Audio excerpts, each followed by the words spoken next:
Have you ever, just before closing your eyes, suddenly wondered if the universe had a dream? Could it be dreaming through your very own eyes? "We are the universe dreaming about itself" is not a romantic line, but a gentle invitation to look back at the journey from stardust to heartbeat, from dry numbers to the quiet meaning of each individual life. In tonight's video, we'll walk together through simple yet profound scientific truths, told slowly and soothingly, so you can feel that sleep is not just rest, but a moment of connection with the most beautiful part within yourself. If these moments resonate with you, please subscribe to the Smart Sleep channel to journey with us every night. Try to imagine this tonight as you gently lean back. The sky outside, still silently holding countless wordless stars. At this age, you may have already lived through enough long sleepless nights, enough weary days scrolling through the news, enough moments asking yourself, how much time do I have left? Have I truly lived the full meaning of my life yet? And in one very small second, when you look up at the sky, a strange thought quietly brushes past. What if I am not just a lonely individual adrift in an immense universe, but a part of the universe trying to understand itself? The idea that we are the universe made conscious may sound abstract, but if we look more closely, it is not something mystical. It is the natural extension of very simple truths. Your body is woven from atoms born in ancient stars.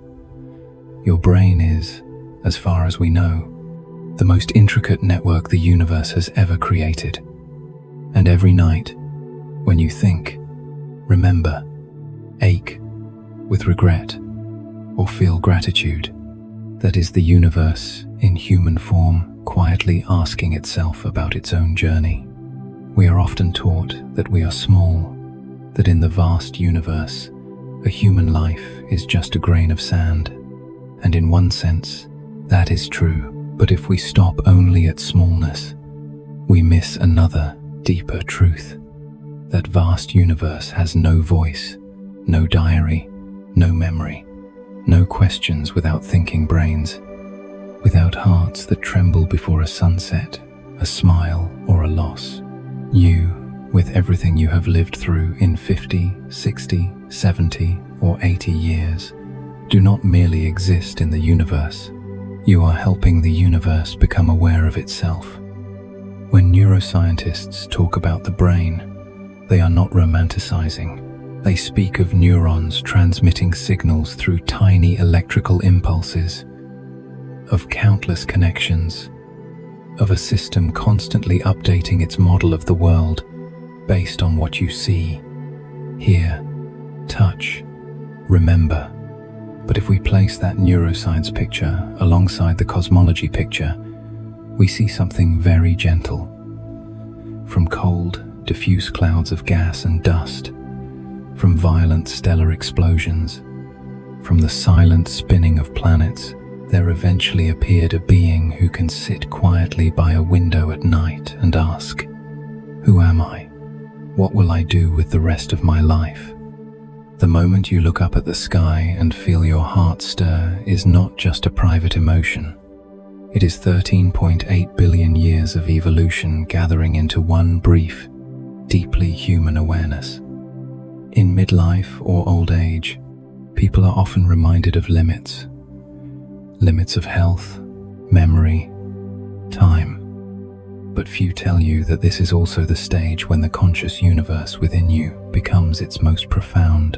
When we are young, we look at the sky with ambition, wanting to conquer, to prove, to rise, to be above others.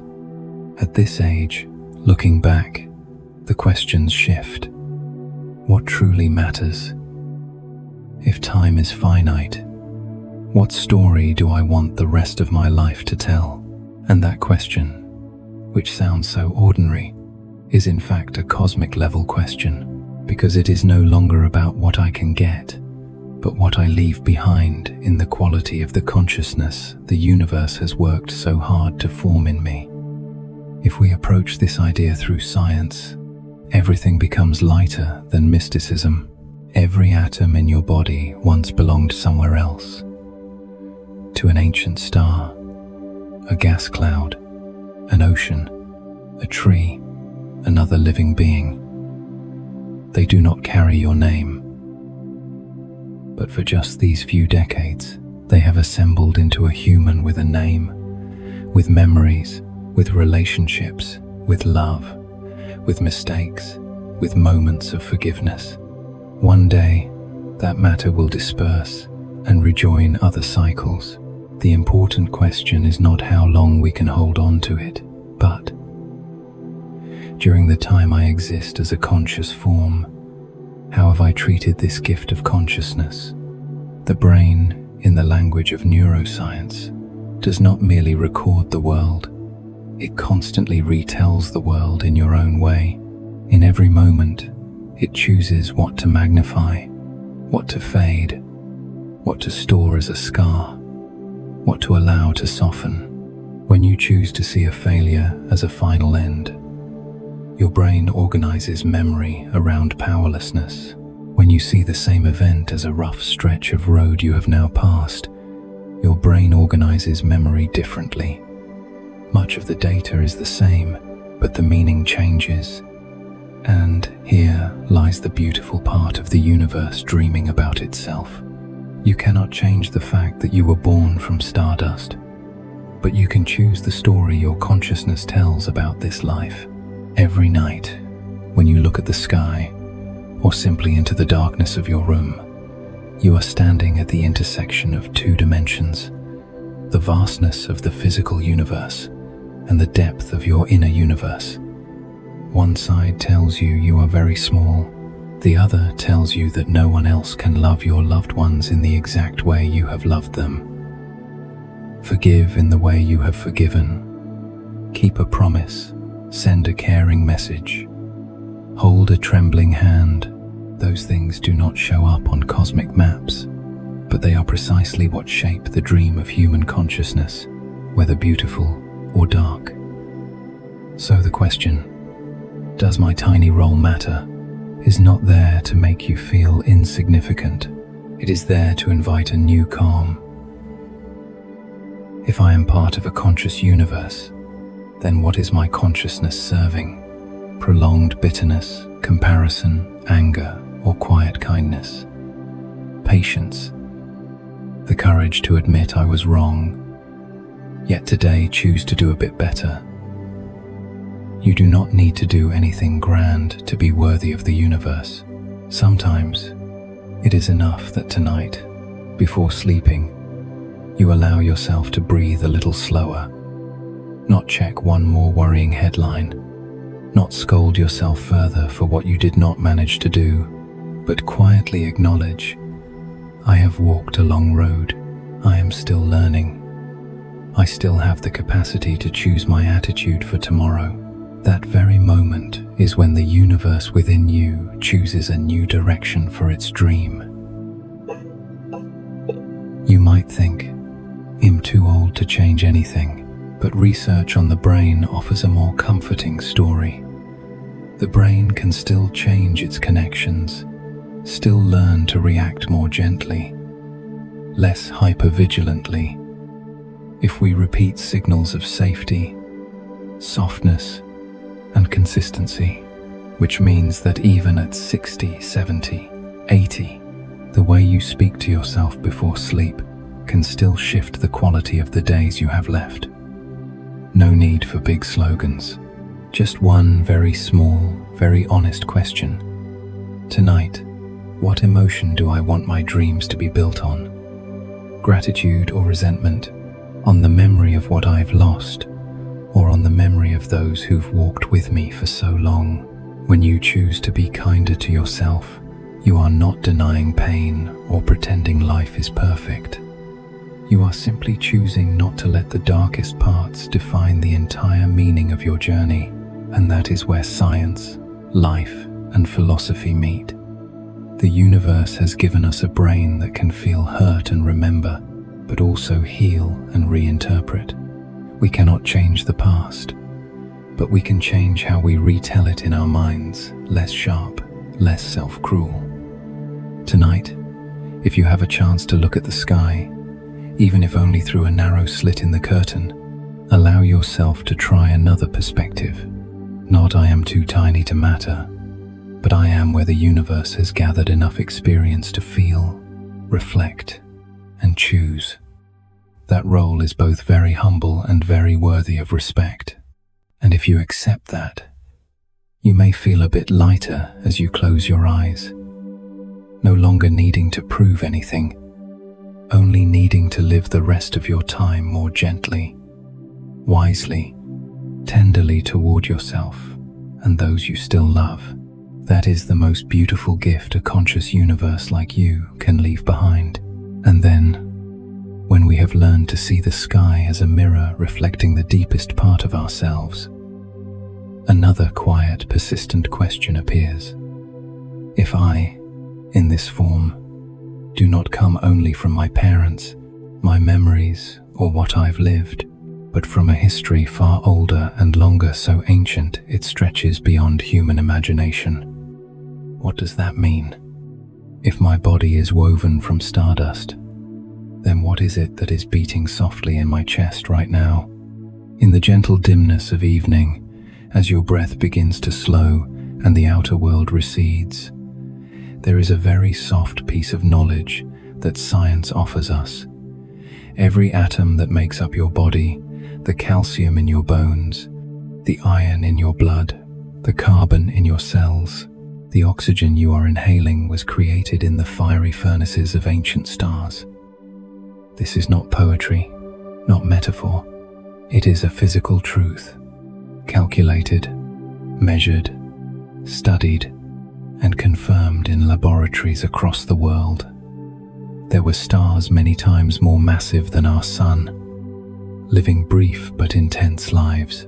When they died in supernova explosions, the immense energy released forged heavier elements, the basic substances that make up Earth, sea, trees, wind, and you, which means that within your body rest traces of radiant deaths in the deep universe billions of years ago, in places we have never reached, never even imagined clearly. In a very light, very quiet way, your body carries within it the history of the universe. When you place a hand over your chest and feel your heartbeat, this rhythm is not only the mechanical contraction of a biological organ, it is the continuation of movement, of cycles, of patterns that the universe began before there was Earth, before seas, before life. An ancient vibration now becomes a gentle pulsing in your chest. That makes us ask, if I am crystallized from such a long history, might each small choice in my life also be an answer to some silent question the universe has placed? Not a grand question like, will I change the world? But smaller, closer, softer questions. How will I treat myself? With what gaze will I look at others? Will I let this heartbeat live in a life filled with gratitude, or in a life crowded with defensiveness and fear? When we are young, we rush to achieve, rush to prove, rush after images others expect of us. But as we pass through the seasons of life, of loving, losing, beginning, and ending, we gradually feel our own rhythm can slow. And sometimes, that very slowness is what we had been seeking all along. Do you remember a time you were standing alone in the backyard, on a subway, or simply by the sink, and suddenly felt you belonged to this world, even for just a second? A feeling needing no explanation, a warmth not given by anyone else, but rising from the realization, I am here. I have been through many things, and I still have the capacity to feel. That is the stardust in you remembering its journey. Your body once was light, was gas, belonged to a star that exploded in silence in the universe. And then, strangely, those atoms gathered into hands that know how to hold. eyes that know how to look with love, a voice that knows when to soften? If so, is any of our choices truly insignificant? Surely in your life, you have stood at crossroads where only you knew how much they hurt. Sometimes you chose what was right, though it cost you. Sometimes you chose to forgive, though no one taught you how. Sometimes you chose silence to preserve someone else's peace while your own heart was heavy. If stardust can become you, then those choices are never meaningless. In each quiet decision, you are shaping not only the story of your life, but the quality of the consciousness the universe has entrusted to you. For this consciousness, the capacity to feel, to think, to love, is not something that exists everywhere. The universe is unimaginably vast, but places where life can feel the beauty of an afternoon, tremble at kindness, shed tears out of compassion are so rare that they are almost a miracle. You, in the utter ordinariness of your life, are part of that miracle. Let your breath slow a little here. No need to conclude yet. Just feel. From stardust to the heartbeat in your chest. This is a journey that has nothing in common with meaningless. And now, let's return to a very tender, very human question. Tonight, what story will I let this heartbeat tell? If this heartbeat carries within it 13.8 billion years of history, then each final thought before sleep, no matter how small, can be a thread woven into that vast tapestry. If you choose to think of something you did well today, however small, the universe receives that as a signal of love. If you choose to be grateful for one tiny thing, a warm cup of tea, a light spilling through the window, a kind word, your brain will tag that as something worth keeping. If you quietly forgive yourself just a little, the universe within you will move into a gentler rhythm. We cannot make everything big. We don't need to.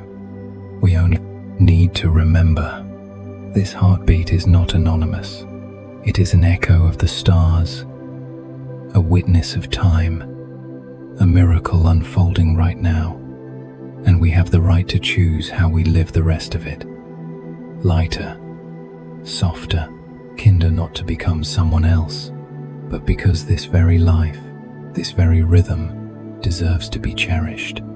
Tonight, before closing your eyes, you might try whispering so softly only you can hear, I am part of a larger story, and this heartbeat is still singing. Then let yourself drift into sleep, like an old star shining once more in the form of a human being who knows how to love. And if the heartbeat is the echo of ancient stars, then perhaps there is another, subtler gift the universe has placed within each of us, the brain. So when night falls, when we're no longer doing anything, what is really happening inside that silent organ? Are dreams and idle pre-sleep thoughts just random scraps? Or are they a very discreet way for the universe to look at itself in the mirror of consciousness? Your brain, even after 50, 60, or more than 80 years with you, is still one of the most intricate structures science has ever known. It weighs only a bit over 1.5 kilograms, yet consumes about 1/5 of your body's energy. Inside are tens of billions of neurons, each connecting with thousands of others, forming a network that no artificial system yet matches in flexibility.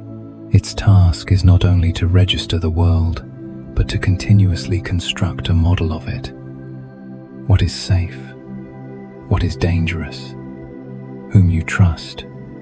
What repeats often enough to become habit? What touches memory in a way that makes you want to smile or turn away? By day, you see, hear, read, speak, drive, answer messages, watch over loved ones, worry about health, about bills, about medical appointments, about the people who have passed through your life. All of that washes into your brain in waves. The brain cannot immediately process it all deeply. It temporarily stores, flags, sorts, At night, when you lie down, when your body allows itself to relax, that is when the inner mirror begins a very quiet task, rearranging. Sleep and dream science tells us this quite clearly. In different stages of sleep, the brain does not simply turn off, it switches modes. Sometimes emotional centers are highly active. Sometimes regions that handle short-term memory are sending information into long-term storage. Sometimes networks tied to your self-story light up, as if the brain were rehearsing how it narrates your life. What matters? What needs review? What can be released? Dreams, in modern understanding, are not prophecies or supernatural messages from outside. They are byproducts but meaningful ones of a brain, stitching together fragments of memory, undigested feelings, traces of experiences from the day, from months, even from many years ago, a face appearing then fading, a familiar yet strange street, someone who has passed returning in silence, a situation you never fully resolved in waking life. At 45, 60, or 80, dreams are no longer as naive as in your 20s. They carry the depth of what you have lived. Love, rupture, right choices, regrets. When an old memory suddenly surfaces in a dream, it is not your brain trying to torture you.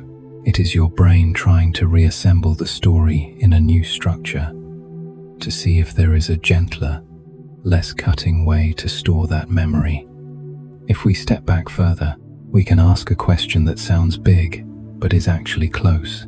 Could it be that our dreams and quiet reflections are how the universe checks its own direction? The universe, through you, examining whether its arranged experiences are okay, humane enough, in need of correction. Because consider this: if everything were just dead matter, if consciousness were only random noise, there would be no need for dreams tinged with morality, no need for the pang of guilt when we behave badly, no need for the warmth that rises when we recall a kindness we once offered someone. And yet these things come especially at night, when the noisy part of life quiets down and the deeper part of us finds its voice. When you lie in bed, staring at the ceiling or the dark window before sleep, small questions often arise. Did I do something today that hurt someone? Did I skip a thank you I should have said? Is there a call I owe someone that I might not get another chance to make tomorrow? Did I do something braver, kinder, however small, that deserves to be acknowledged? That is your brain reviewing its model of you. What kind of person you are, which way you want to keep living. From a neuroscience viewpoint, this is updating the self-map. The brain needs a coherent story about you to adjust tomorrow's behavior. From a broader view, we can see it as the universe in your shape-checking. With this gift of consciousness, how am I using it? This does not demand that you carry the burden of answering for the whole universe. It simply invites you to see that your quiet reflections are not useless. When you ache over a harsh word to your child or partner, when you wonder what more you could do for a stranger, when your heart softens instead of hardens at someone's flaws, those are signs that the inner dreaming mirror is tilting toward compassion. Dreams themselves are not under your control, but the materials your brain uses to weave them are influenced by how you live and how you set the tone for the final minutes of your day. At any age, but especially in later years, you have an advantage the young often don't. You have seen enough to know that what truly stays is not achievements or victories, but the quality of relationships, the peace when you look at yourself, and the ability to sleep with a lighter heart. If you see each night as a gentle check-in between you and your conscience, then the moments right before sleep are a crucial doorway. No complex ritual is needed, only that, for 1 or 2 minutes, you give your brain a clear yet gentle direction. Today, this is what it'd like to hold as most important. It might be the image of a hand that once held yours in a hospital, or your child patiently teaching you how to use a new phone, or the relief you felt deciding to drop an old grievance and not mention it again, or a simple gratitude. Today, I still got to breathe, to hear, to remember, to love someone in my own way. The brain will take that signal as a message. This matters. Keep this softly. Let the rest lose its sharp edges. Over time, these small, repeated choices help shape how you dream, how you remember, how you narrate your own life inside. You cannot erase every wound, but you can stop forcing yourself to relive them in their cruelest form. You can let the dreaming mirror reflect more of what warms you, instead of only enlarging what makes you shrink. If we return to the original question, are our dreams and silent reflections a way for the universe to check its own direction? The humble answer might be yes, at least within this very small domain, the domain of your heart, your conscience, your deeply human choices. No need to imagine anything grand. Just see that each night, the consciousness entrusted to you still has a chance to adjust. A bit more kindness, a bit less repetitive self-torment, a bit more courage to speak honestly tomorrow, to apologize to someone, or simply to care for your body better. Self-development, at this stage of life, does not have to mean learning a long list of new skills, nor proving you are still the same as before. It can simply mean learning to speak more honestly with your inner mirror, not sugarcoating, not painting everything black, not running away, but also not torturing yourself. Just seeing more clearly, then choosing a gentler direction. And every night, before letting the brain step into its secret work, you can softly pose a question. If what I think and feel right now is a draft for tonight's dream, what tone do I want that draft to have? No one else needs to know the answer. No need to write it down or say it aloud. It is enough that in your heart there is one small choice. Choose a warmer memory, a kinder thought, a softer way of understanding yourself. The rest leave to the dreaming mirror. It has spent a lifetime learning how to weave. Now you only need to give it one signal. I would like to turn toward the light, and then, in the quiet, as your eyes close, the universe within you will keep whispering. We are still learning, still adjusting, still dreaming of a more compassionate version of ourselves. All it needs is your permission. Once we have a tentative sense that dreams are not just chaos, another question gently steps in. What about this very I who knows I am thinking? The awareness you are using to listen to these words, is it a biological accident? Or is it a new rung the universe has quietly climbed to? In your familiar room, maybe a quiet corner in the suburbs, a small city apartment, or a space that has been yours for decades. The lights dim, the noise recedes. At 45, 60, or 85, you have lived long enough to know there are two parts of you. The bodily part that tires, hurts, ages, and a deeper, quieter part that stands back and observes all those changes. That part looks at the years gone by, feels joy, sorrow, loss, gratitude, and softly recognizes, this is my life. The question that both science and philosophy wrestle with is, what exactly is that knowing part? One view says, consciousness is merely a byproduct of the brain. When neurons fire and form patterns, networks of activity, the feeling of I am experiencing. I am sad. I remember is just a side effect like the hum of a running machine. In this view, the universe does not need consciousness. It just appears when brain complexity crosses a threshold. When the brain stops, everything ends. No mystery beyond that. This argument is powerful in its simplicity. It fits what we can measure in the brain.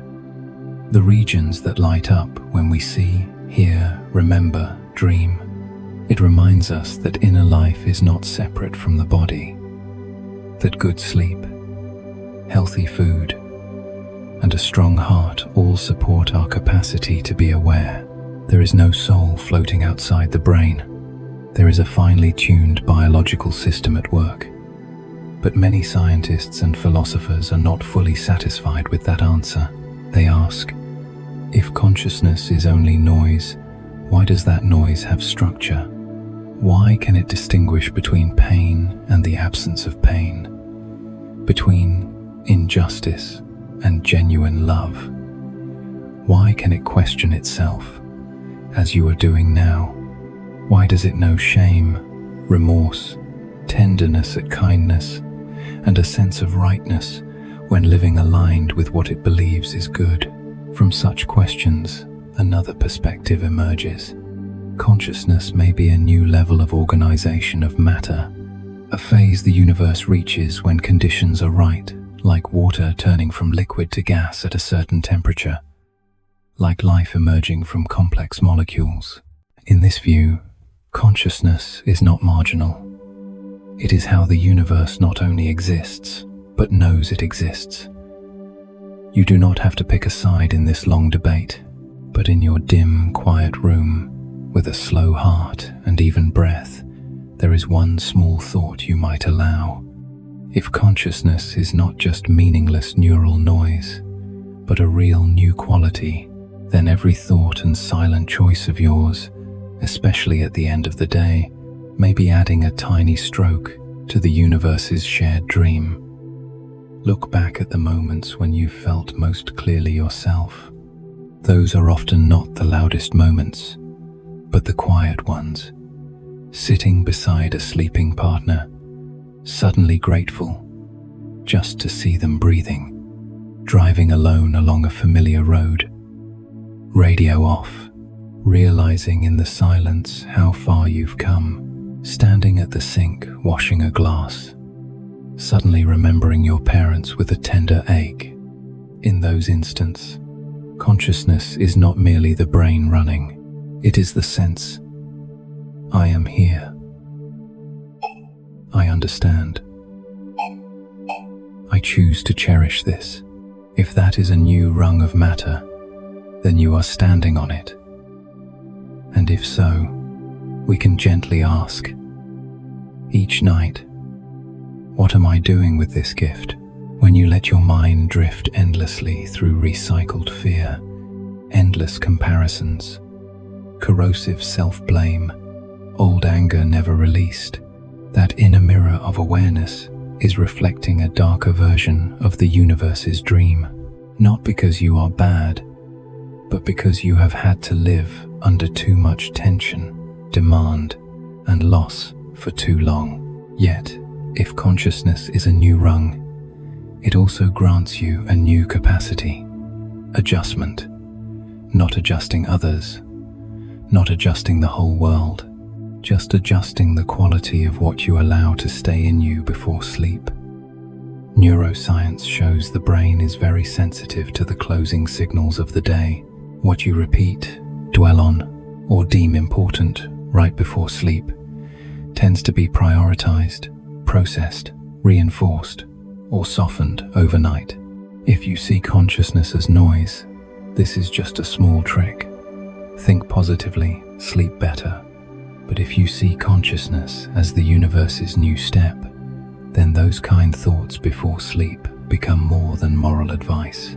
They become acts of fine-tuning the very layer of awareness you help carry. You do not need forced optimism. Life has taught you not everything can be reframed away. Yet between two extremes, letting your mind be dragged by every panic, or pretending everything is fine, there is a deeply human middle, quiet kindness toward yourself. Tonight, instead of letting your mind replay "I'm useless," "I'm too late," "It's all over," you might try another sentence, soft and unadorned. "I did the best I could with what I knew then." Or, "If there is a chance tomorrow, I will do one small thing better." Or simply, "Thank you that I am still here today."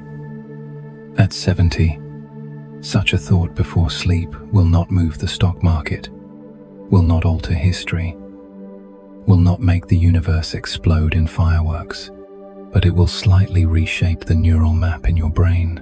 It lets your nervous system ease a bit more, your sleep go deeper, your memory be less haunted by darkness. And if consciousness is a new rung, then each time you choose a kind thought, you help that rung lean more firmly toward compassion. Gently imagine that in countless small corners of this planet, there are people your age, before sleep, also struggling with memories, regrets, worries. If, among all those brains, some choose to end the day with a kind thought to themselves, to others, to life, how many small bright points would be added to the shared dream of the universe? You don't need to believe in anything mystical. You only need to recognize that the quality of the outer world, in a very practical sense, is shaped by the quality of inner decisions in human beings. A person who goes to sleep in hatred wakes up with less patience, more prone to harshness. A person who goes to sleep in a bit more peace wakes up more able to choose gentleness in the next conflict. Small shifts like that, repeated over the years, form the way one life is lived, then the way a community lives. You with your experience, with what you've done right, what you've done wrong, with the people you've lost. The people still beside you are perhaps the one most deserving of using consciousness as a new rung, not as an endless indictment against yourself. Before you close your eyes, you can quietly ask yourself, if the consciousness in me is not just noise, what do I want to use it for in the years I have left? The answer doesn't need to be grand. It might simply be, so I don't hurt the people I love any further, or so I can forgive myself just enough to sleep in peace, or so that tomorrow I say one kind word to someone who feels alone. A small answer, if repeated with consistent thoughts, will gradually engrave a new pathway in your brain. Then, consciousness is no longer an accident, but a tool. Not a tool to control others, but to guide your own heart back to a quieter place. And as you slowly drift into sleep, allow yourself one last image. The vast universe, dark and deep, without noise, without fireworks, quietly seeing through the eyes of millions of small human beings. Among them is you, tonight, lying on your familiar bed, breathing slowly, choosing to rest on one gentle thought. At a very humble level, that choice is fine-tuning the quality of the dream that human consciousness, and perhaps the universe itself, is continuing to write. The rest, you can let the night hold you. No more need to prove anything. Just know that in these seemingly ordinary minutes, you have used the gift of consciousness in a beautiful way. And once we have asked ourselves how we want to use that gift of consciousness in the time ahead, another question quietly appears, very ordinary, yet very deep. Beneath all the scattered worries of each day, is there still a common rhythm that our body, emotions, and intuition have long been trying to whisper to us, but we rarely listen to? If you pay a bit of attention, you'll see that most of what we call life flows on repeating rhythms. Your heart doesn't need your command to beat. Your lungs don't wait for you to remember to breathe. Your brain, even in sleep, cycles through steady waves, slow, deep, then faster and vivid. Outside the body, Earth spins on its axis, making day and night. Earth orbits the sun, creating the seasons. The moon pulls pulls the water, forming tides. Trees shed leaves. Birds migrate. Birth, growth, aging, ending, and beginning again somewhere else. All like one long piece of music, unhurried, never stopping, only smoothly shifting from phrase to phrase. There is nothing mystical in that. It is physics, astronomy, biology. But if we look from the perspective of a person lying still in bed at the end of the day, well, see something very soft. We have never actually been separate from this system. Even when we feel lonely, lost, left behind, our bodies are still dancing with the shared rhythm of the universe. Your resting heart rate hovers around a certain range. When you worry, it speeds up. When you breathe slowly, it eases. Your brain waves also have rhythms. During focused wakefulness, during relaxation, drowsiness, deep sleep, the day-night cycle in your body, what science calls the circadian rhythm, regulates hormones, temperature, hunger, alertness. Your body is programmed to cooperate with light and darkness, with Earth's 24-hour rotation. At 45, 60, or 90, many people feel out of rhythm, unable to sleep at the right time, waking up at night, exhausted at dawn, heavy-headed when they should be relaxed. Modern life with artificial light, glowing screens late into the night, news streaming right into the bedroom easily makes us forget that our body and brain still belong to an older, deeper, far more ancient order. But the interesting thing is, that deep rhythm does not disappear. It is only covered over, a part of intuition, that feeling of today I should slow down. This place isn't safe. This person somehow puts me at ease. Tonight I should sleep early is actually the combined voice of life experience, memory, emotion, and biology. It doesn't descend from some mysterious realm. It is trained through decades of you watching the world, colliding with it, loving, losing, making mistakes, correcting. When you step out onto the porch on a late afternoon and see the light turn golden, your body naturally softens. When you hear steady rain, you find it easier to sleep. When you are near someone who makes you feel safe, your heart rate and breathing settle. When you live against your own rhythm too long, overworking, bracing yourself, holding too many worries, sleeping in a rush, eating carelessly, you feel tired, irritable, forgetful, stretched thin. That is not just "I'm weak now," but a very intelligent signal from a system saying, our rhythm is off. Please adjust a little. What is precious is that in this later stage of life, you have a gift the younger world often lacks. The ability to recognize these deep rhythms. You have tried living fast. You have ignored your inner voice and seen the cost. Now, each night, as the house quiets, you have the chance to return to the question, what is my natural rhythm, really? Can I respect it a bit more? Modern science understands more and more clearly that living in tune with circadian rhythms helps reduce the risk of heart disease, diabetes, depression, cognitive decline, sleeping more regularly, turning off screens earlier, eating at more consistent times, letting your body recognize day and night. All have solid data behind them. But if we only hear this as a checklist of demands, it feels heavy, like another lecture. Instead, try hearing it as an invitation home, back to the rhythm your body and intuition have been quietly offering you for a very long time. Maybe you realize you always think more clearly in the quiet early morning, when the first light is soft. Maybe you feel gentler on evenings when you don't let loud news step into your bedroom. Maybe you notice that whenever you take a slow walk outside in a park, around the block, along a river, you find it easier to accept yourself. These things aren't random. Brain, heart, hormones, muscles, bones, immunity all work better when reset to a proper rhythm. And your intuition, honed through countless life situations, is usually very sensitive to that. It's just that for many years we've been taught to ignore it, to chase external tempo. Tonight, in the final minutes before sleep, you can try one small habit.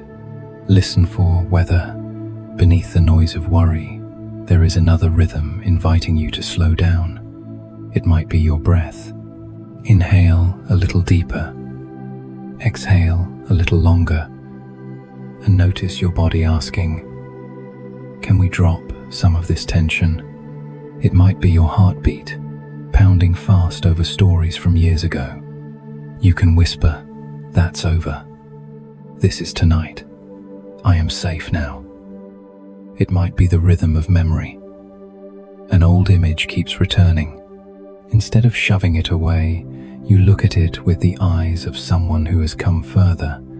I understand why I hurt then, but I don't have to let that pain define me forever. When you do these simple things, you are not self-hypnotizing in some deluded way. You are bringing your nervous system closer to a balanced biological rhythm. And when biology is more balanced, intuition is clearer. You see better what to keep, what to release, whom to be close to, what to say, what to let pass with a smile. We often think of intuition as something mysterious, reserved for grand moments. In reality, its deepest and most trustworthy part lives in very small details. Knowing when your body needs rest, sensing which conversation is draining you, sensing who feels genuinely sincere, knowing when to stop arguing to protect a relationship. At 45-90, that intuition is not new. It is the distillation of an entire life. If outer rules day and night, seasons, tides are the outer rhythm, then your seasoned intuition is the inner rhythm. When these two align a bit more, you feel less lost. You don't need to change your whole schedule overnight. Just try one small thing tonight. Instead of curling up in endless, unresolved worries, quietly ask, what is my deep rhythm saying? It might say, sleep. Deal with it tomorrow. It might remind you, call your daughter tomorrow just to tell her she's not alone. It might suggest, don't read that news piece for the 10th time. Read a gentle page of a book instead. When you follow these small hints, you are practicing a very quiet wisdom. The wisdom of someone who knows they belong to a larger system and therefore doesn't need to prove anything by constantly living against their own nature. And at the end of this section, there is one question left for you, not to make you uneasy, but to invite soft reflection. If from now until the end of your life, you choose to live closer to your deep rhythm, respecting sleep, listening to your body, valuing real connections, yielding less to outer noise, might each remaining day become clearer, with fewer regrets, more worthy of a smile when night falls. The answer does not need to be spoken. Let it rest in your chest, in your slowing heartbeat tonight. Then gently, let sleep come like a gentle tide, lifting and lowering you within the same piece of music the universe has played for so long. And you, though you sometimes forget, have always been an important note within it. As we begin to live closer to our own deep rhythm, another realization slowly comes into focus. Our body, sleep, memory, even emotions are quietly adjusting their pace with age. Are these slowings merely signs of decline? Or are they invitations into a deeper layer of life? At 45, 60, 75, or 85, many people start to notice changes. No more staying up late without consequence, like in youth. No more brushing off a few nights of poor sleep and still being sharp the next day. No more jumping straight into every argument. You may find your sleep fragmented, waking earlier, struggling to fall back asleep. You may forget an actor's name, pause a few seconds to remember why you walked into a room. You may feel less able to tolerate noise, less interested in shallow conversations. Modern society often tells a rather harsh story about these signs.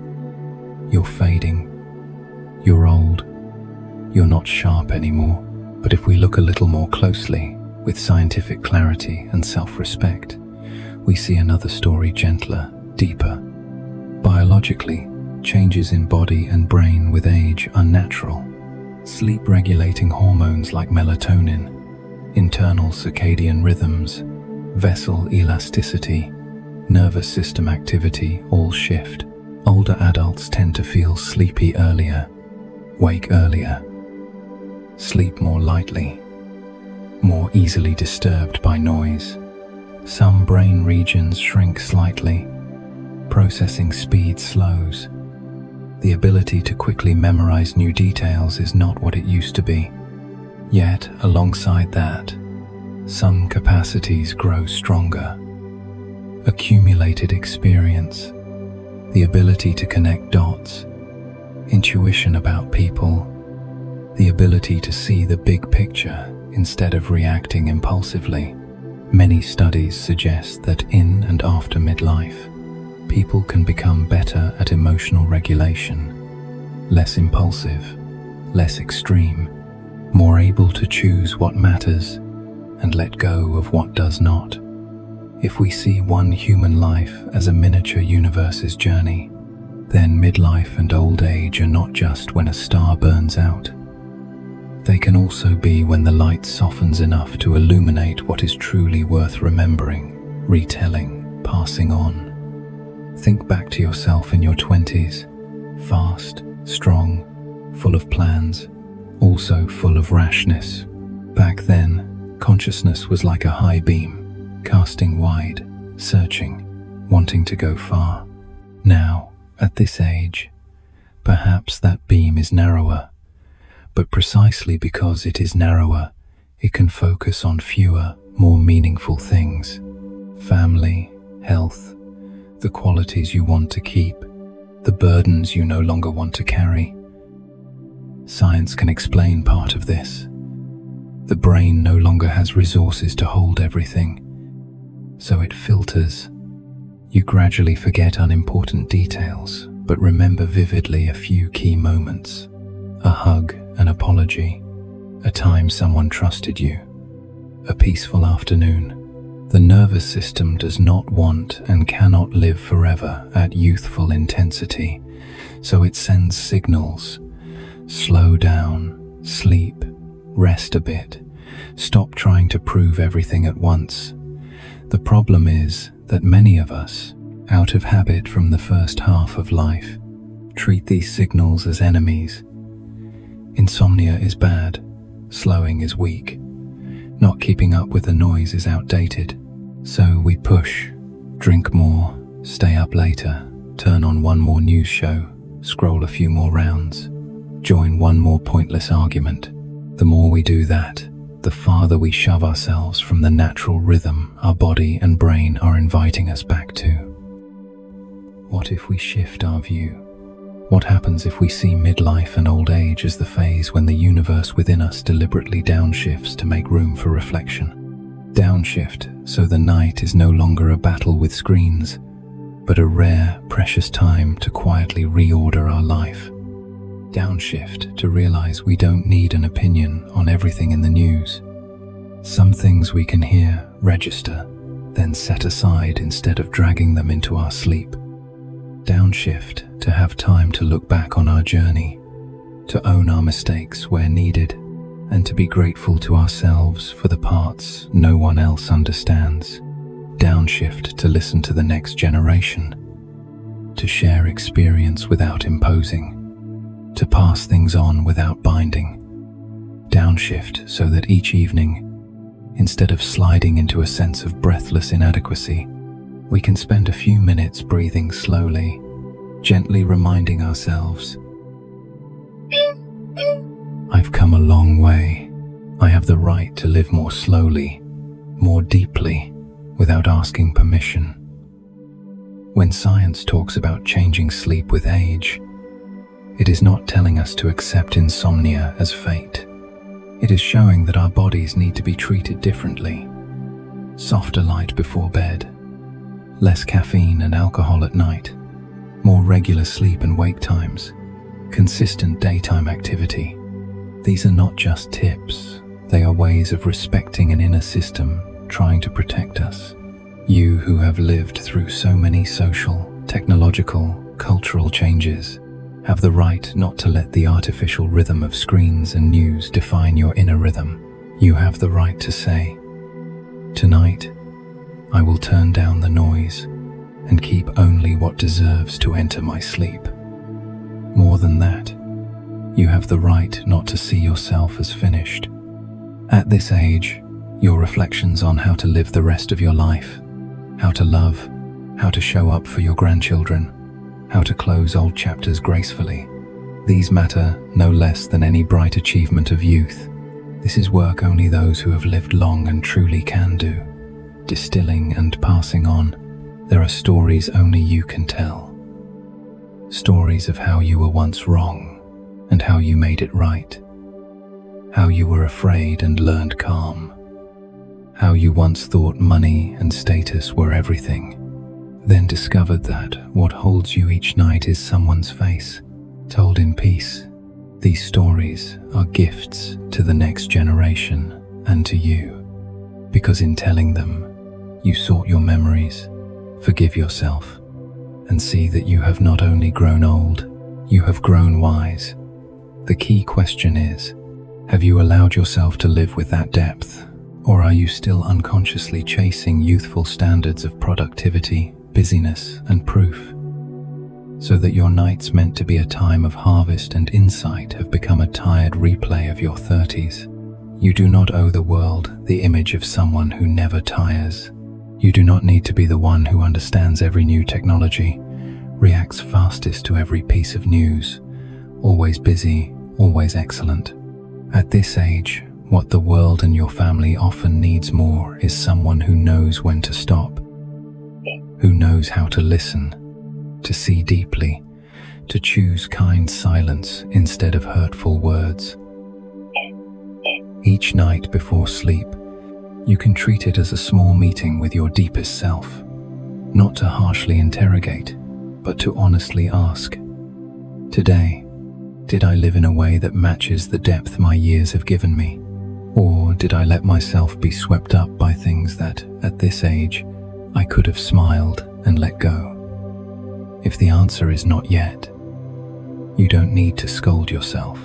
You only need to gently decide. Tomorrow, try one small thing. Say one less judgmental sentence.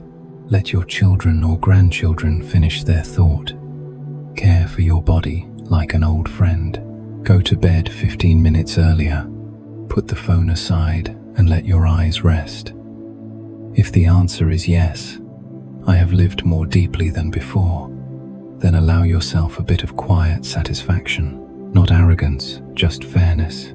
You've spent many years trying, failing, learning, correcting. Now, being able to lie down with a heart that is not unbearably heavy is already an achievement. The universe within you, after a lifetime of running, is choosing to slow down, not because you've lost your value, but because you have reached the stretch where depth matters more than speed. Tonight, as you close your eyes, try seeing this slowness not as failure, but as wisdom, and quietly ask, as you would to a dear friend, if I truly believe this stage is for reflection, distillation, and transmission, how will I treat myself differently? Let that question rest in you as sleep comes. No need to answer quickly.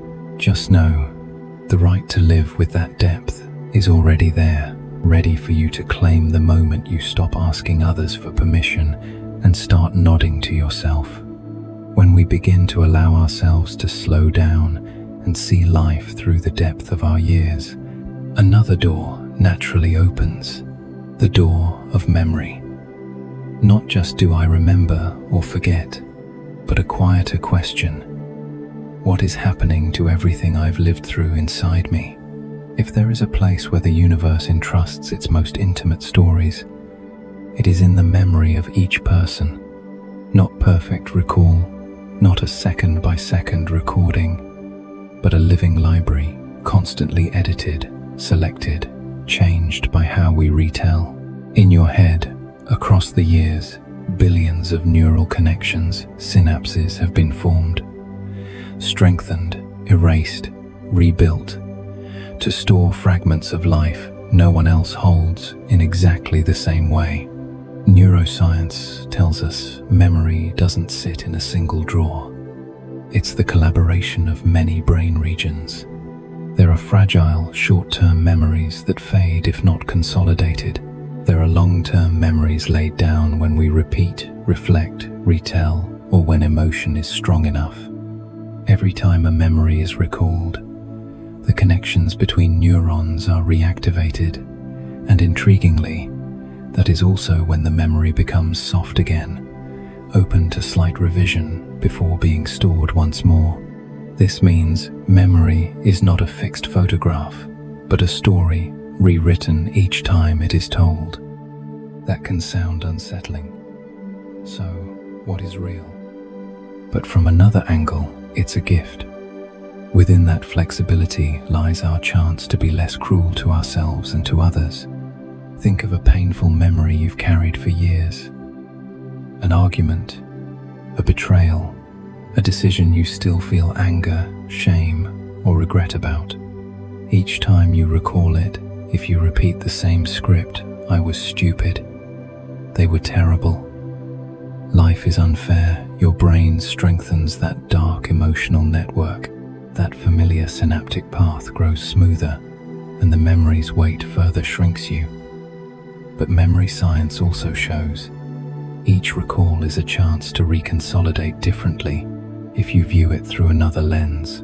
Not inventing, not denying pain, just adding a bit of context, a bit of kindness, more understanding of yourself and others. When you say, "Back then I didn't know better. I was hurt, so I reacted that way. Now I see it more clearly," you change the structure of the memory. It is still the same event, but now housed in a different frame. A frame of having learned, not just a frame of self-condemnation. Here, the image of a library of the universe becomes meaningful. Every person is one way the universe experiences itself. Through a particular childhood, place, set of faces, voices, choices. Your memories are a unique collection of those things. No one else on earth has your exact set. The synapses in your brain formed from years of standing in the kitchen for loved ones, long rides, evenings waiting for someone to come home, holding back tears in hospitals, bursts of laughter you thought you'd never forget. All together make a library belonging to one branch of the universe, the branch named you. If we accept that image, then every time we retell our life, we are doing the work of a librarian, deciding which book is displayed prominently, which is shelved lower, which gets a note added, which must not block all the light. If you retell your years only in a resentful voice, "No one ever loved me. I was always treated unfairly. My whole life is a mistake," you are arranging the shelves in one color, everything dark, leaving no space for moments of kindness, effort, things you did right. On the other hand, if you deny all pain and say everything was fine, you shove important volumes into a basement where they mold and leak out as insomnia and unease. But if, at this age, you begin a subtler task, retelling your life with fairness and compassion for yourself and for those who pass through it, you are editing that library in a far more beautiful way. Compassion does not mean excusing harm. It means, I see clearly what hurt me, but I also see that the one who hurt me was not a monster, but a human with limits. I see clearly where I was clumsy, but I also acknowledge I tried with what I had. I allow sad chapters to sit beside warm ones, so no single tone rules the whole book. The miracle is, this is not just positive thinking, it is a concrete neural act. Each time you tell the story in a gentler frame, the synaptic links between that event and hatred or self-loathing weaken a bit, and links to understanding, acceptance, peace strengthen a bit. Over time, the memory map in your brain really changes. The universe, through you, now holds a different version of the same event, one that doesn't deny truth, but adds humanity. In that sense, each time you choose to narrate your life more kindly, you are editing the memories of one branch of the universe. Try recalling a beautiful memory you haven't given its rightful place. Someone who once defended you when others criticized. A teacher who saw your potential before you did. A simple meal full of laughter. A harsh period your family survived together. If never revisited, such memories fade, making room for negative scenes that cling more stubbornly. Tonight, in the minutes before sleep, you can step into that library as its curator. No need to pull out everything. Just choose one book, one story. Maybe you choose to remember when you bravely left a toxic environment despite no one supporting you, and thereby saved your own health. Instead of saying only I lost everything, you can say, I rescued myself, even at a cost. Maybe you choose to remember someone who hurt you, but this time, see them as a flawed human being. No longer cast solely as the one who ruined my life, but as part of what taught you what you will never accept again. Maybe you choose to remember your younger self, clumsy, hot-tempered, selfish, but passionate, daring to love, to go, to learn. You smile at that person instead of only judging. In that quiet, before sleep, you are giving your brain a new directive. These are the books I want on the well-lit shelf. The others, heavier, darker, may still exist, but no longer belong at the center. And this is not only for you. Tomorrow, when you tell your story to a grandchild, a friend, a younger person, the way you tell it plants seeds. If you pass down only bitterness, they'll learn a world of pure injustice. If you honestly share hardship, but also how you were helped, loved, and able to rise, they'll learn a complex world, but not a hopeless one. That is when the personal memory library becomes a gift to others, not just a locked room. Finally, tonight's question is very simple, but not shallow. If your memory is a library, and each night before sleep you may choose one book to place on the table under the final light, which will you choose? Will you choose the one about who broke you, or the one about how you survived? The one that says you were only mistakes, or the one that shows what you learned from missteps? The one filled only with resentment, or the one that still keeps a place for those who were kind to you? No one but you decides. Your brain will follow the habit you repeat. The universe, in the branch named you, will continue writing its story in the tone you choose. Tonight, before you close your eyes, you don't need to do anything grand.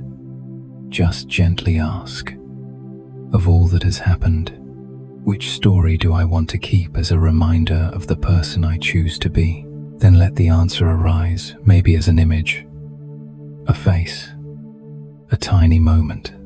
Let that memory rest beside you like an open, gentle page, so sleep can come on the ground of a story less bitter, richer in understanding and kindness.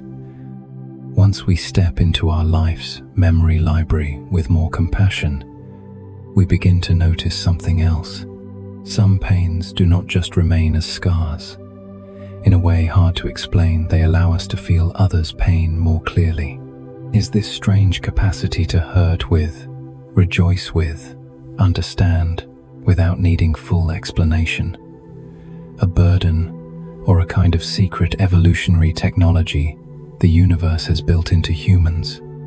For decades, neuroscientists have tried to explain why we catch each other's emotions so quickly. Just seeing someone grimace, we tense our own face.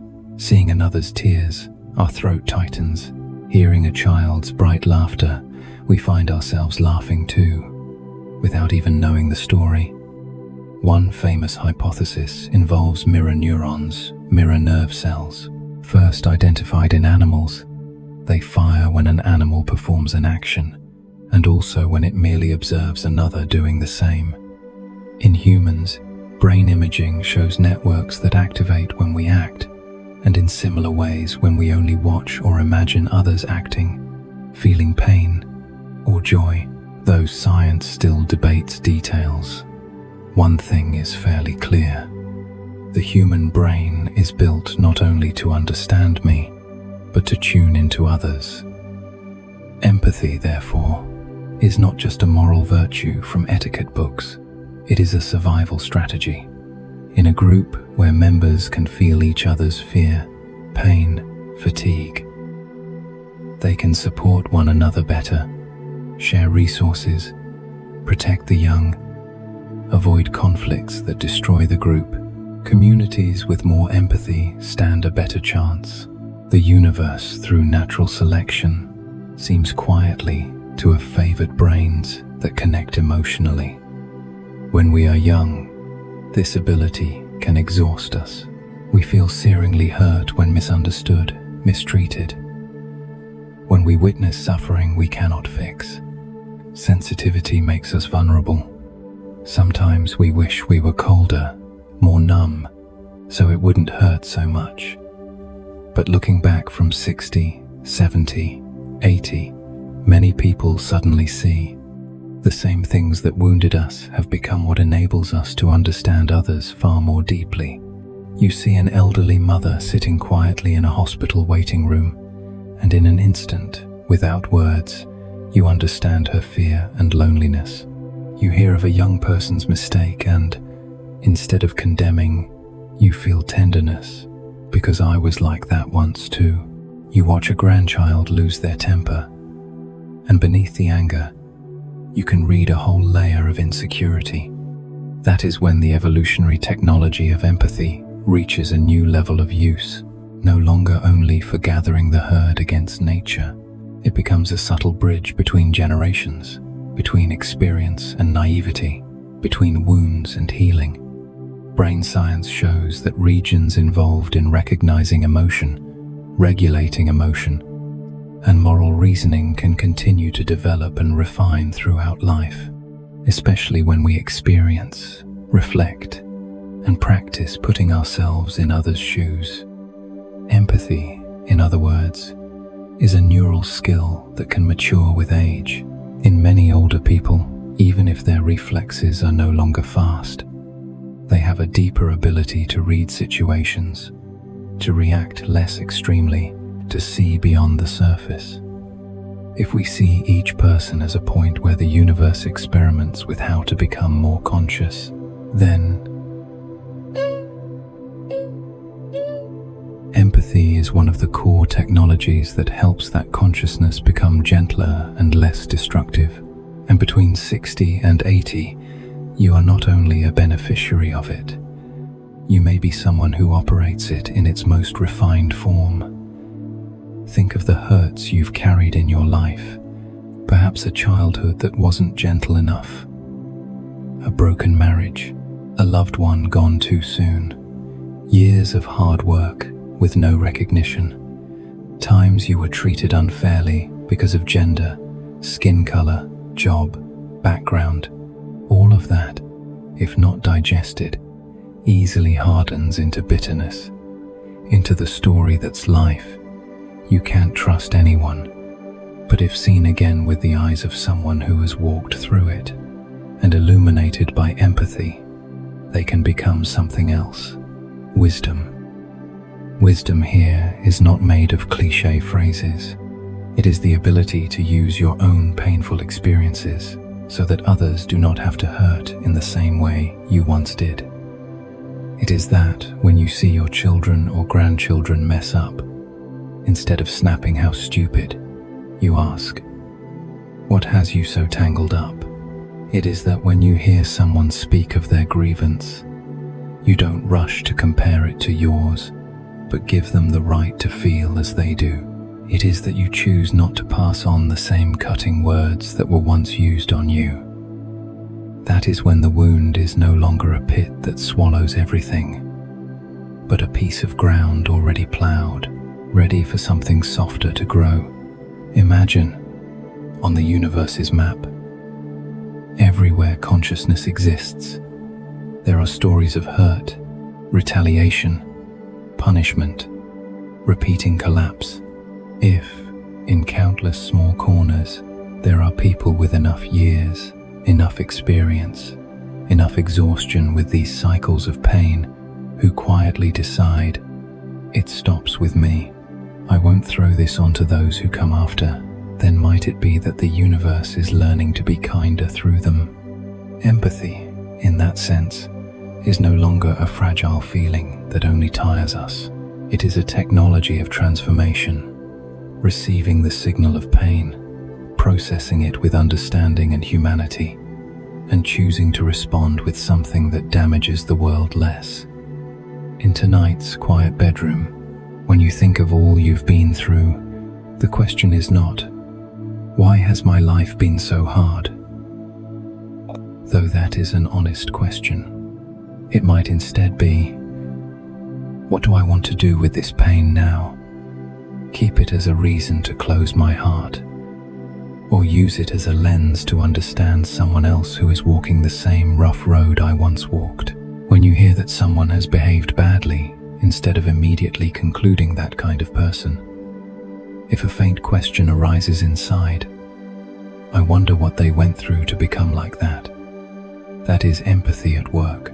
When you see a young person do something foolish, and instead of only anger, there is a trace of understanding. I wasn't much better back then. That is empathy, quietly lifting up a generation instead of pushing it further away. This does not mean you must accept everything or forgive violence or toxicity unconditionally. Empathy does not erase boundaries.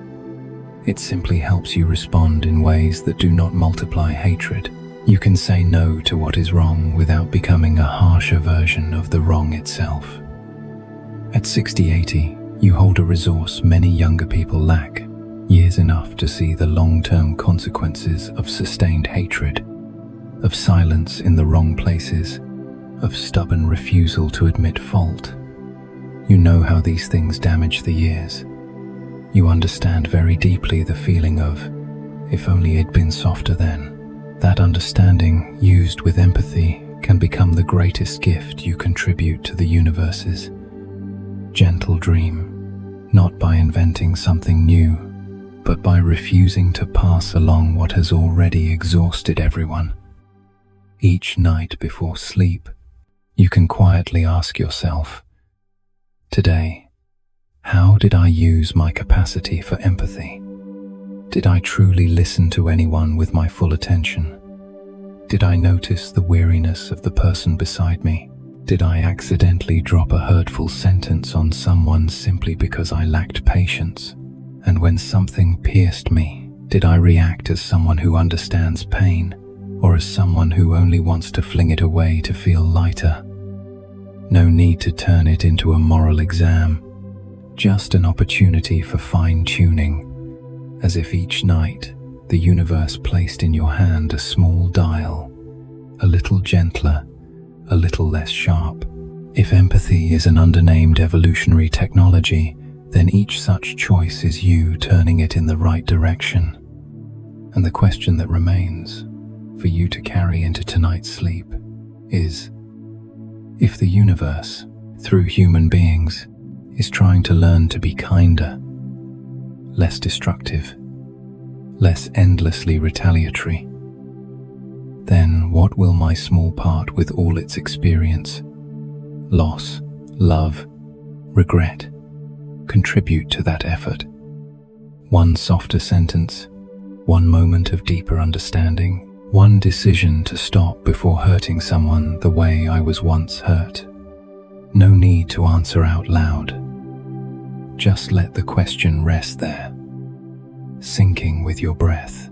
Then let sleep come with the awareness that even if you are just an ordinary person, in an ordinary bed, in an ordinary house, the way you use your empathy can still be a very real signal sent into the shared dream of the world. A dream, hopefully, a little gentler. When we realize empathy is not only an emotional burden, but an evolutionary gift that helps us choose gentleness, another door quietly opens. In the same person, are these two realms, the cold science of the body and the tender world of inner life, truly separate? Or are they two layers of the same universe? If you are lying still in bed right now, try to feel something very concrete. There is a body. It is not an abstract concept. It is the heartbeat in your chest. Shoulders perhaps a little sore after a long day, legs that have carried you through decades, lungs working silently, eyes that sometimes ache after too many pages. Beneath that are numbers science can measure: blood pressure, blood sugar, heart rate, oxygen saturation, hormones rising and falling by the hour. But in that very same space, there is a second universe no machine can directly measure, where you keep memories of those you love, the times you were wrong, the things you're grateful for, questions unanswered, apologies unsaid, and the small choices you're quietly proud of and never mentioned to anyone. These two universes, matter and meaning, do not live at different addresses. They share one body, one brain, one life. Tonight's gentle question is, if we care for them as one unified system, what might change? Sleep and neuroscience give us a fairly clear picture. When night falls and your eyes receive less blue light, your body starts producing more melatonin, the hormone that signals it's time to unwind. Body temperature drops slightly. Heart rate slows. In deep sleep, brain waves shift into slow, regular patterns. In certain stages, the brain processes memories, clears some neural waste, strengthens needed connections. When we sleep well and consistently, the next day memory is better, emotions steadier, immunity more effective.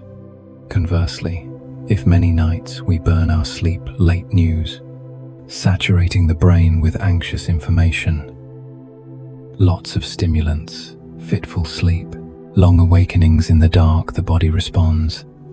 Stress hormones rise, blood sugar becomes more erratic. The risk of depression, dementia, cardiovascular disease increases.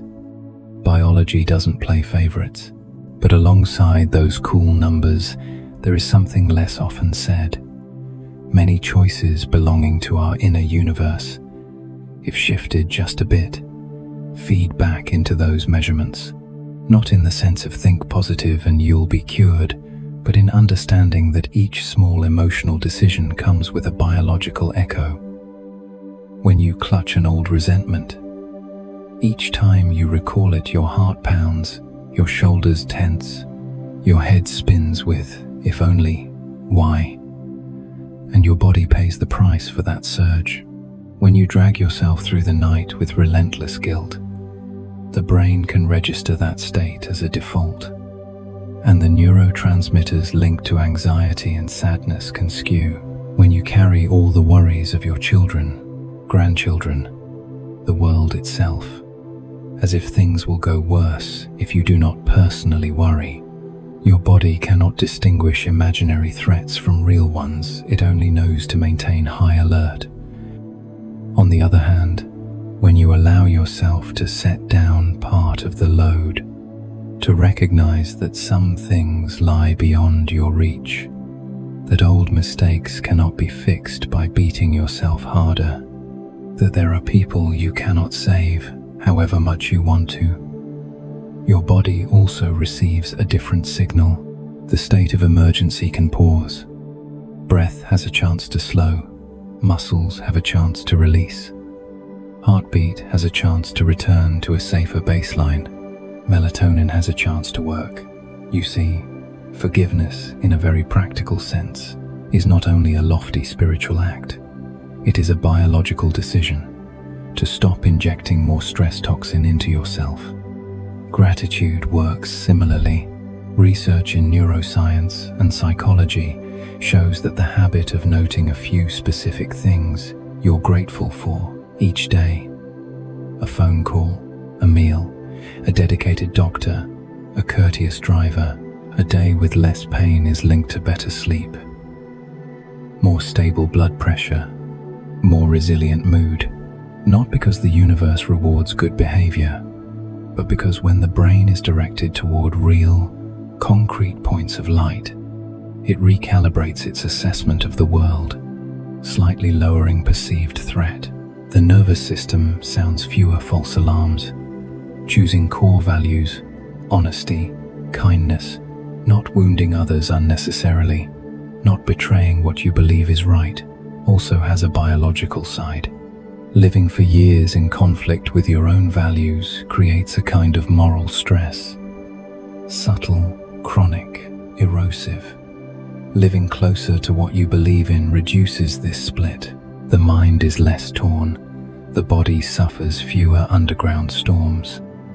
So when we speak of one body, two universes, it's not to decorate things with philosophy, but to remind ourselves every subtle act of inner life leaves tracks on the body's map, and every rough act toward the body, sleep deprivation, chaotic eating, ignoring fatigue, overusing stimulants, sends messages back into the inner world, making us less patient, more irritable, less able to forgive, less able to feel grateful, especially for you listening to these words, those who have lived through many decades, carrying both a heritage of hurt and a heritage of love. You stand at a very special vantage point for refining this experiment. You don't need to be perfect, only honest. How many years might I have left, and how do I want to live them?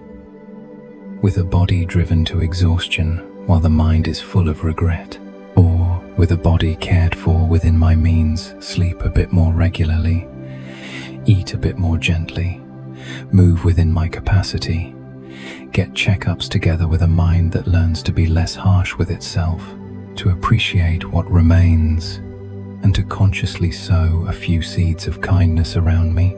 If you see yourself as the universe's finest prototype, not because you are above anyone, but because within you converge stardust, biology, memory, empathy, consciousness, then how you treat yourself, carelessly or respectfully, becomes a little more meaningful. Tonight, you can try a very gentle check. Lie still, close your eyes, and pass through two realms. In the first, notice the body. Where is tight? Can it soften? Is your breath rushed? Can you slow it for 2 beats? Can the light in the room be dimmer? Can the noise be lowered? These are scientific, concrete questions. Then step into the second, the inner universe. Today, what made you happy? A greeting, good news. A small task done. Today, what made you sad or uneasy? Can you acknowledge it without condemning yourself as stupid or bad? Is there something you feel grateful for? Is there someone you've judged harshly for too long whom you might see more fairly tonight? When these two realms converse, you are giving this intricate system what it needs. Accurate information. Nothing hidden, but nothing dramatized. The body may be allowed to be tired, the heart may be allowed to ache, but both are guided back to one shared point. I want less damage, more care. Between 45 and 90, the question, what can I still do for the universe, can sound distant, but if you see it simply, by reducing unnecessary pain in your body and softening the cruel monologue in your mind, you are already keeping one point of consciousness running more beautifully. Those who meet you, children, neighbors, shop clerks, doctors, receive a signal. People can grow old and still be gentle, clear, not bitter, and perhaps, in tonight's quiet, you can whisper a small commitment. I will try to see my body and mind as one team, no longer two sides at war. When you choose to go to bed a bit earlier, not out of fear of aging, but out of respect for the brain and heart that have served you all your life, that is a refinement. When you choose to nag yourself less about old mistakes, understanding that clinging to severity only scrambles your hormones, harms your nerves, and darkens your remaining days, that too is refinement. When you drink enough water, step into the morning light. Walk slowly, because you know your body is the ground for all beautiful feeling, that is refinement. When you tell your story to the next generation honestly, but not despairingly, emphasizing what you've learned rather than only what you've lost, that is refinement as well. Each step is tiny, but from afar they form a picture. In one small corner of this planet, there is a human being, you, who chose to treat this prototype bearing your name with kindness. Not wastefully, not indifferently, not cruelly. And before letting sleep hold you, give yourself one last question, like a whisper to both universes within. If I believe body and mind are one system, what is one small thing I can do tonight so that tomorrow this experiment wakes a little better? Not for anyone else first, but for me. Let that question drift, settle, and guide you gently into the night. When we begin to see body and mind as one unified team, not two opposing fronts, something very small yet very large comes into view. Each evening before sleep, we are standing at a quiet crossroads. Not a dramatic destiny, but a simple choice. What will I send with my brain, my heart, and the universe within me into the night? You may be lying on your familiar bed, perhaps in a room that has accompanied you for many years, with framed photos, a soft bedside lamp, the hum of heating, or a bit of night breeze slipping through the door, or perhaps in a newer room, in a more fragile chapter of health, but still with a soft blanket, an old pillow, a clock reminding you of medicine. Wherever you are, however strong or tired your body is, one thing remains. You are still the last person to decide. In the final moments of today, what imprint you leave in your brain before it begins its night shift. Science tells us the brain does not switch off when we sleep. It changes state. It tidies, organizes memories, rebalances neurotransmitters, repairs worn places. It decides what to store deeply, what to fade. And though the process is more complex than any simple image, one thing seems clear. What we hand to the brain in the last minutes of the day has more weight than we think. If, before sleep, we turn up the volume of anger, replay wounding words, dig up old mistakes and sentence ourselves again, open yet another round of disaster-filled, argumentative news, we are silently telling the brain, this is important. Work on this. Circle around this. The nervous system obeys. Stress hormones struggle to drop. Sleep is less deep. We wake more tired, heavier hearted, the world a shade darker. But with the same brain, same body, same room, tonight, without rosy illusions, but with a very clear choice, we can gently turn the wheel. Choose one kind thought to set down before sleep, and everything begins to shift. Not denying pain, not pretending all is well, but among everything that happened today, family matters. Outside news, old wounds, health worries, we quietly choose a gentle anchor for the brain to work with. One small gratitude, one moment when we did not snap, though we could have. One person who treated us kindly. One small but right decision. One thing well tried to do better tomorrow. It might be. Tomorrow, he'll call that person not to blame them, but to check in. Tomorrow, he'll drink enough water and walk 5 extra minutes.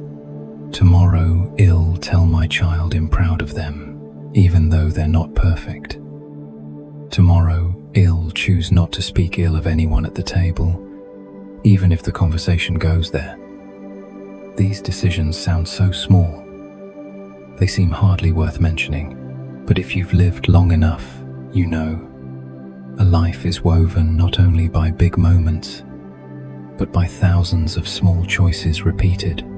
And the brain, with its neuroplasticity, is shaped by habits that seem trivial. What we think before sleep, which feelings we keep longer than 10 seconds, what tone we use when we speak to ourselves. Tonight, as you lie down, instead of forcing positive thinking, try something honest. Look straight at all that's pulling you in many directions. Health worries, loneliness, unresolved memories, those who are gone, and acknowledge. All of this is real, but in this moment, before sleep, I will choose one gentle thing for my brain to carry. It might be the face of someone who stood by you when you needed it. The image of your hand resting on someone else's to calm their fear. A strip of sunlight across the window this morning, only for a few seconds. The simple fact that you are still here, with a chance to correct one small thing.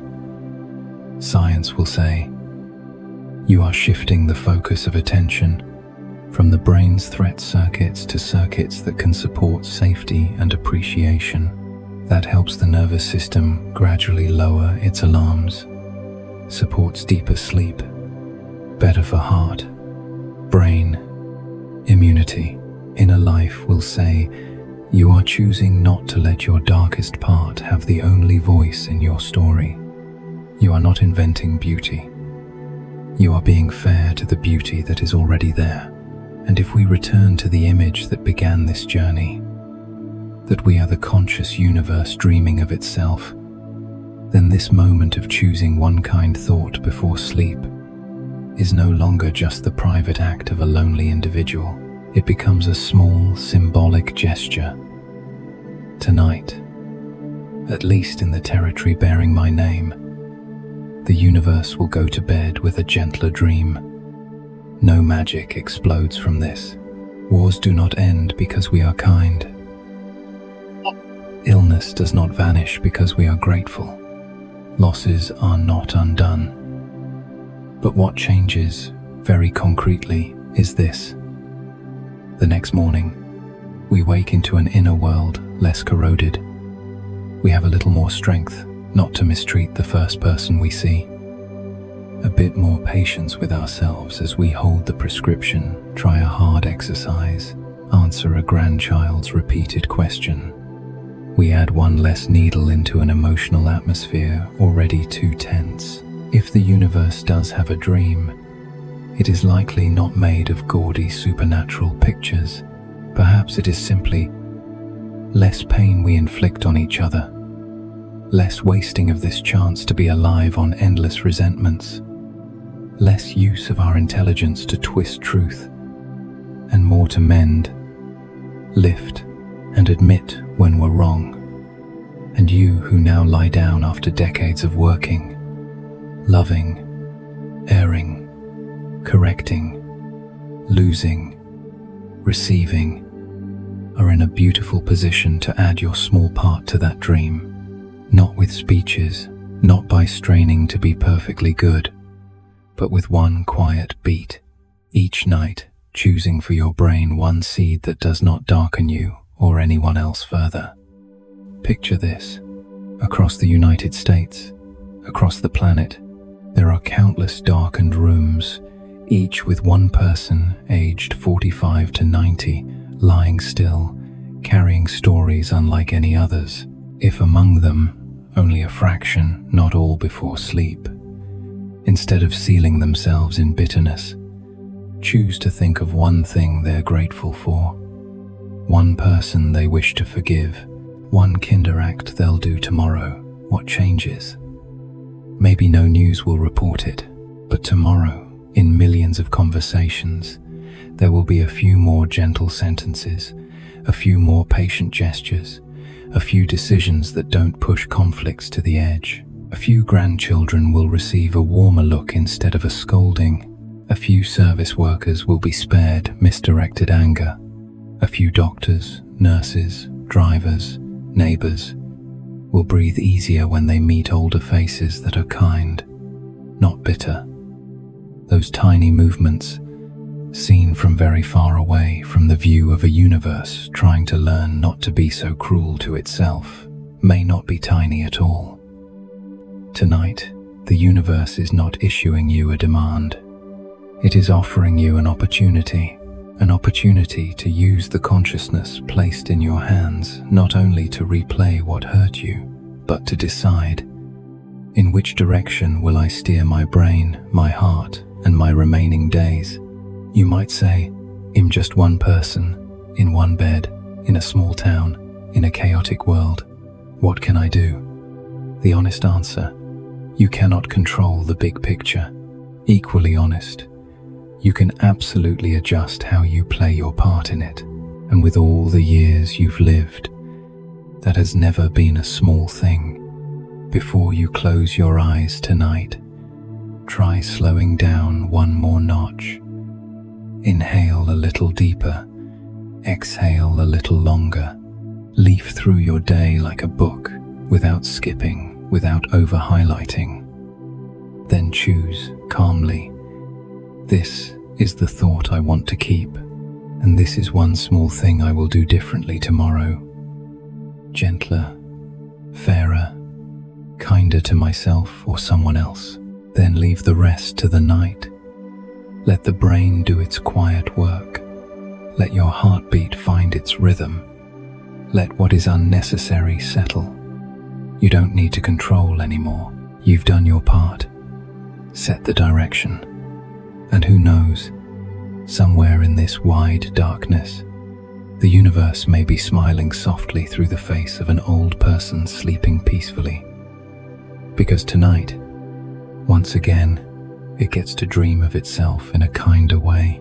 As for you, you can sink into sleep with the gentle awareness that perhaps, after all you've lived, this is the most beautiful gift you can offer to yourself, to others, and to the shared dream we are still writing together. You can close your eyes now and let your thoughts fade like mist. If your mind still wants to wander, let it continue its journey to the next video, where we'll go deeper into the mysteries of the soul. And if your body is tired, simply let this sound lull you into sleep. No need to try, only to breathe. And remember, everything you're searching for is already resting quietly within you.